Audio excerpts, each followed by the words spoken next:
Are you prepared for the unexpected? Did you know that 60% of Americans can't cover a zero emergency expense? What would happen if your car broke down or you lost your job today? An emergency fund is a pool of money set aside to cover unexpected expenses. Think car repairs, medical bills, or losing your job. Having one can be a lifesaver. For example, let's say your car breaks down and needs 000 in repairs. Without an emergency fund, you might have to put it on a credit card and pay interest. But with one, you can simply withdraw the cash. Having an emergency fund can reduce stress and give you peace of mind. It can also help you avoid debt. According to a survey by Bankrate, 31% of Americans have no savings at all. Imagine not having to worry about how you'll pay for unexpected expenses. That's what an emergency fund provides.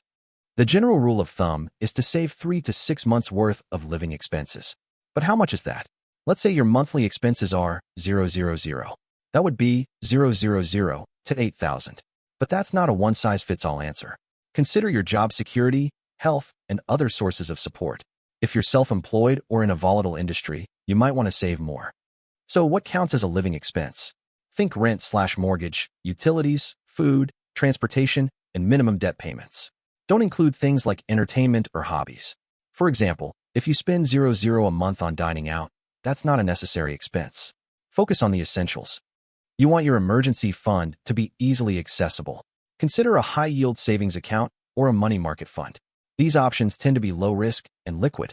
Avoid investing your emergency fund in stocks or other volatile assets. You don't want to risk losing money when you need it most. Building an emergency fund takes time and discipline. Start by setting a goal and making a plan. Consider setting up automatic transfers from your checking account. Even 0 a month can add up over time. You can also use windfalls like tax refunds or bonuses to boost your fund.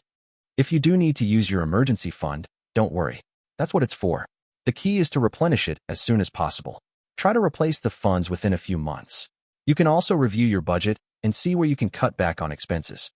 Once you've built your emergency fund, it's essential to maintain it. Review your fund regularly to ensure it's still aligned with your needs. You may need to adjust your contributions or withdraw funds. Make sure to keep your emergency fund separate from your everyday spending money. Now that you know how much you need for an emergency fund, it's time to take action. Start by calculating your living expenses and setting a goal. Don't wait until it's too late. Create a plan and make it happen. Like, subscribe, and comment below with your emergency fund goals.